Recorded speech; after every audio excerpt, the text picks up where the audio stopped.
Chris here with High Seas Cruising, and welcome to today's video and another episode of what every cruiser wants.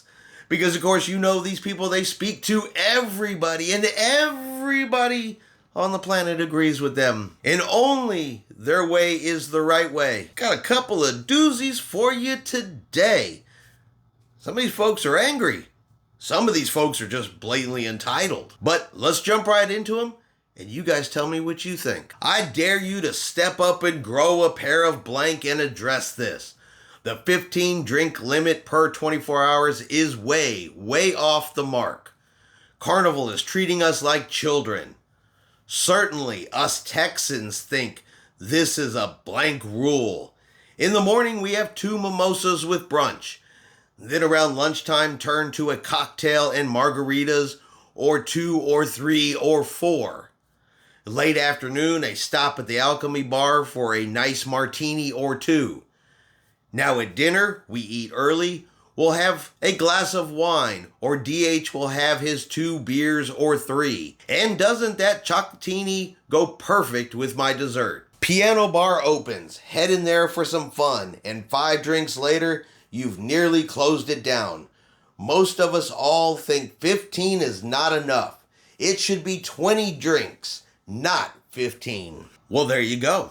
15 drinks is not enough. And apparently all Texans think this way. Well, wait a minute, I'm from Texas. I don't think this way.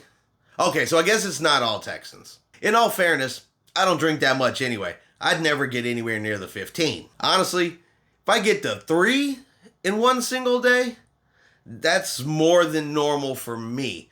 But I'm going to throw this question out there to you guys. Do you think a drink limit of 15 is enough or not enough? Should it be raised to 20 or should it just be a free-for-all?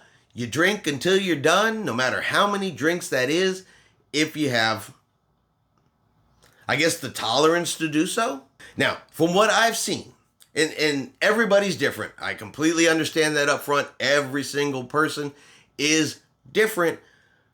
But for the cruises I've been on, if there is this drink limit, I am still seeing people staggering around, obviously intoxicated, sometimes before it's even dark outside.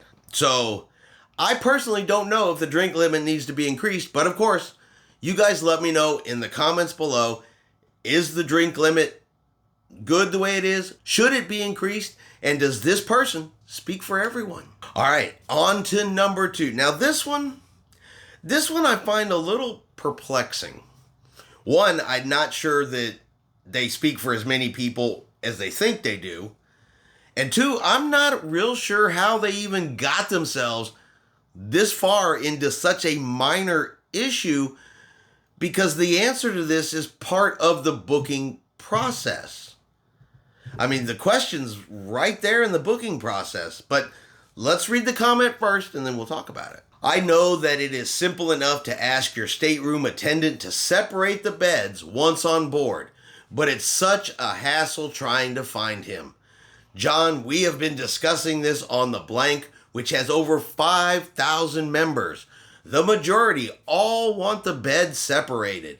Yes, even the married people. That's because the gap in the middle is uncomfortable. So can Carnival have the beds separated, as that is what most people seem to want, rather than to have to hunt down the steward.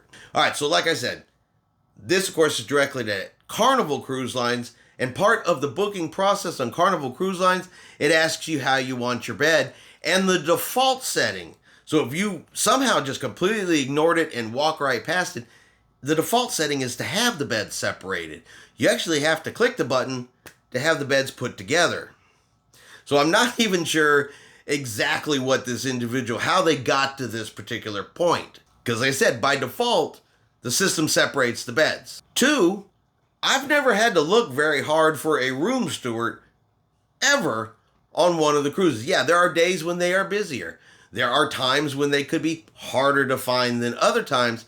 But normally you get on the ship, and on the very first day, the room steward introduces themselves as quickly as they can And if there was an issue, you just tell them about it right away. And they've always solved it immediately. Never had a problem getting a room steward to take care of something just because I asked him nicely. So I'm not sure where all this hunting of room stewards is coming from either. But according to them, the majority of people want the beds separated, even the married people. Well, I guarantee you that's not in our room. I've tried to separate the beds, and Tiffany ain't going for it. I think there'd be more room in the middle, but Tiffany's done told me no. I am not even allowed to consider separating the beds. Even if I think I'm being funny and making a joke, she does not take it that way. The bed is just staying together whether we like it or not, and honestly, neither one of us are sleeping right in the exact middle. So, I don't know. You guys are going to have to answer me. Is that the majority thought? Do the majority of cruise passengers separate their beds, want them separated, and Carnival's putting them together against your will?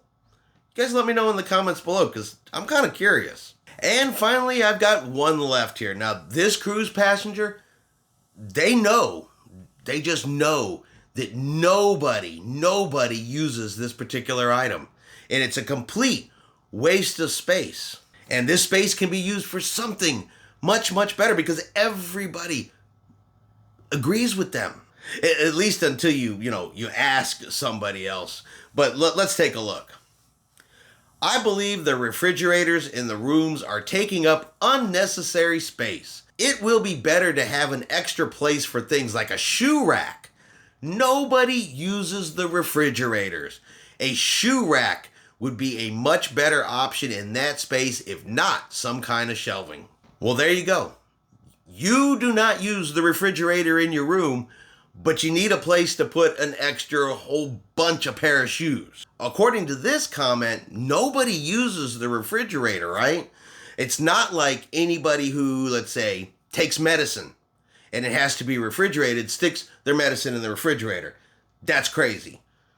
Nobody sticks a bottle of water in there, or their water, or their soda, or their juice, because of course, you can bring that stuff on board the ship. Nobody sticks that in the refrigerator to cool it down. Yeah, they're not the best refrigerators on our planet. Don't get me there. They're not the fastest cooling refrigerators on the planet.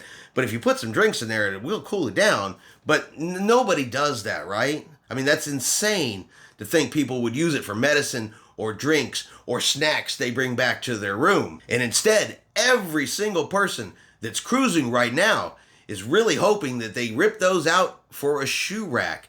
You guys let me know in the comments below. It's the shoe rack, right? You guys want the shoe rack? You're going to have to let me know. That way we can get the cruise lines to rip them fridges out of there, because no one out there is using them. And that's going to be our cruise comments for this week. I said they're getting better and better here, and I think even next week video is going to be even better. But I hope you guys enjoyed today's video. If you have, do me a favor and give it a thumbs up. If you haven't done so, do me a favor and hit that subscribe button. It is free to do so. Helps our channel grow. We have a goal of 10,000 subscribers by the end of this November, our 2-year channel anniversary. So hit that button for me. Free to do so. Helps our channel grow. And of course, lets you know anytime we put a video out. Thank you everybody in advance. Hope everyone out there has a really great day. And like always, we will see you out on the high seas.